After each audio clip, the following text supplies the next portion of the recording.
Today, hold on to your sushi because we're delving into the darkest side of Japan. Don't worry, we'll keep it light and humorous while shedding light on some lesser known facts of this fascinating country. Now, before you say sayonara to your expectations, hit that like button, subscribe, and let's roll into the intriguing abyss that is Japan's dark side. Economic collapse and the lost generation, the meltdown. We all know Japan is all about innovation and tech, right? But did you know they once faced an economic bubble so big it could make bubble tea blush? The 90s. A time when people had to endure dial-up internet. But while we were busy grunge dancing and quoting lines from Friends, something serious was happening behind the scenes. Picture this. It's the land of the rising sun, Japan. The economy booming like a popcorn bag in a microwave. People were buying up land like it was monopoly money, and everyone was convinced that the good times would roll forever. But then, the bubble burst. And I'm not talking about the bubblegum bubble that's fun to pop.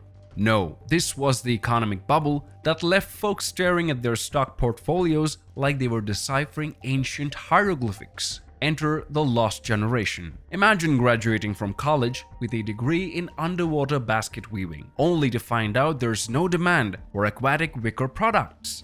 Cue the 1990s. Japan's economy burst like a balloon animal at a kid's party, leaving behind the lost generation. They're the folks who graduated into a job market as lively as a robot on low batteries. The economic meltdown and lost generation are two of the most well-known issues Japan is currently experiencing. This is a reference to the period of economic stagnation, deflation, and recession that started in the early 1990s following the deflation of the asset price bubble that had been the driving force behind Japan's explosive expansion. The recession had a terrible effect on the job market, particularly on young individuals who had just finished high school or college. They struggled to find full-time employment as businesses reduced hiring and protected senior employees. Many of them were forced to accept low-paying, transient, or part-time positions with scant job security, benefits, or advancement opportunities. They were known as the lost generation in terms of employment. The lost generation experienced not just financial difficulty, but also psychological pain and social isolation. They battled to realize their goals, establish their position in society, and build enduring connections.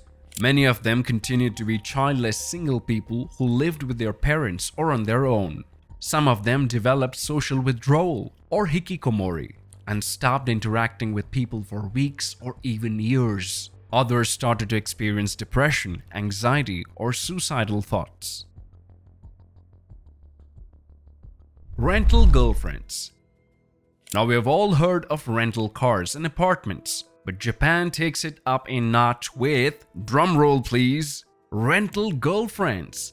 Yep, if you're craving a movie date or a stroll in the park without the commitment, just swipe right for a fake relationship. Remember folks, returning your rental on time might just save you from a rom-com style chase sequence. The introduction of a new phenomena, renting a girlfriend, was one of the effects of the lost generation's isolation and alienation. This is a service that lets men pay women to play the role of their girlfriends for a set amount of time, typically a day or a few hours.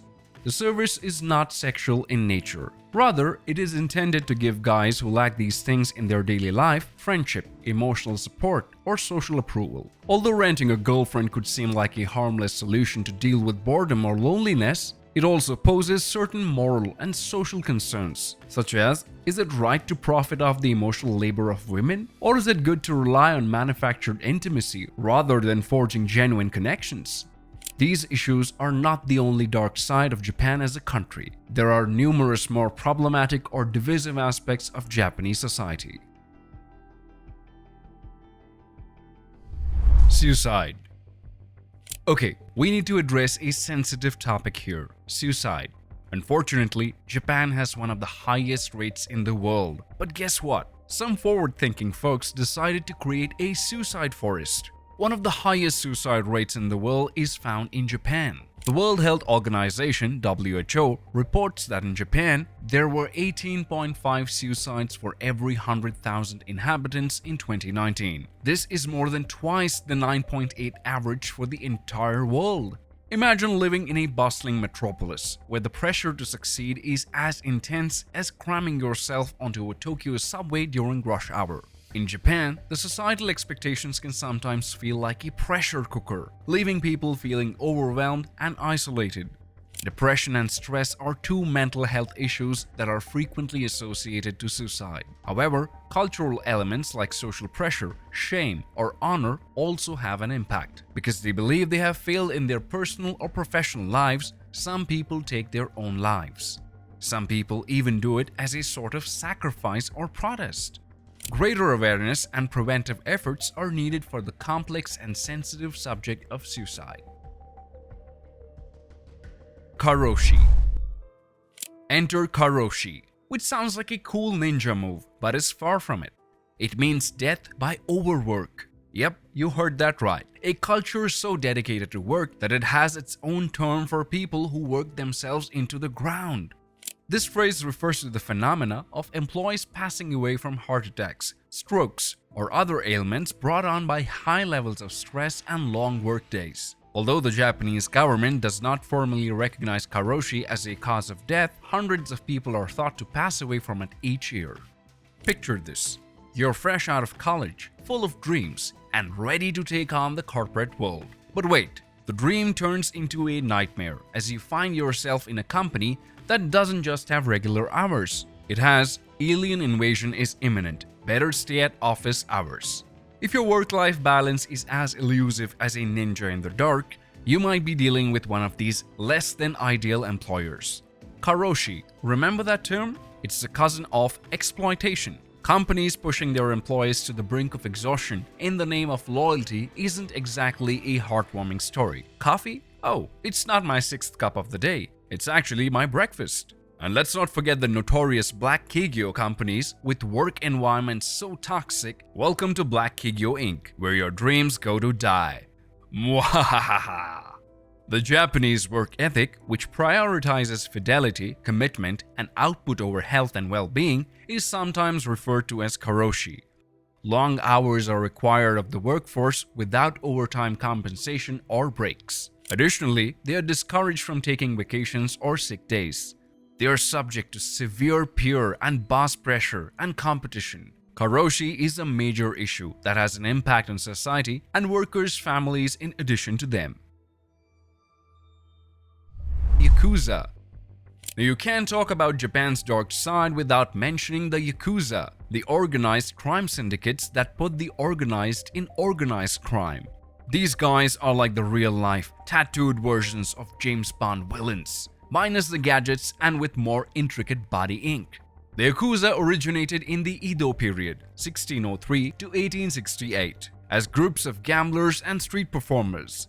They grew in power and influence during the Meiji period, 1868 to 1912. And they became involved in a variety of illegal activities, including gambling, prostitution, and extortion. The Yakuza reached their peak of power in the 1960s and 1970s. However, they have since declined in influence due to a number of factors, including the Japanese government's crackdown on organized crime and the economic recession of the 1990s. Despite their decline, the Yakuza still remain a powerful force in Japanese society. They are estimated to have over 50,000 members, and they are involved in a variety of illegal activities, including drug trafficking, human trafficking, and money laundering. Additionally, they are recognized for their distinctive tattoos, rituals, and moral codes. Many individuals who perceive Yakuza as a threat to societal law and order also dread and loathe them, irrespective of the fact that they frequently participate in business, politics, and entertainment. When there has been a crisis, such as a natural disaster or war, they have occasionally offered assistance and protection to the populace. And there you have it, folks. Japan's dark side. A blend of bizarre, thought-provoking, and yes, even dark facts that make this country more than just kawaii and sushi.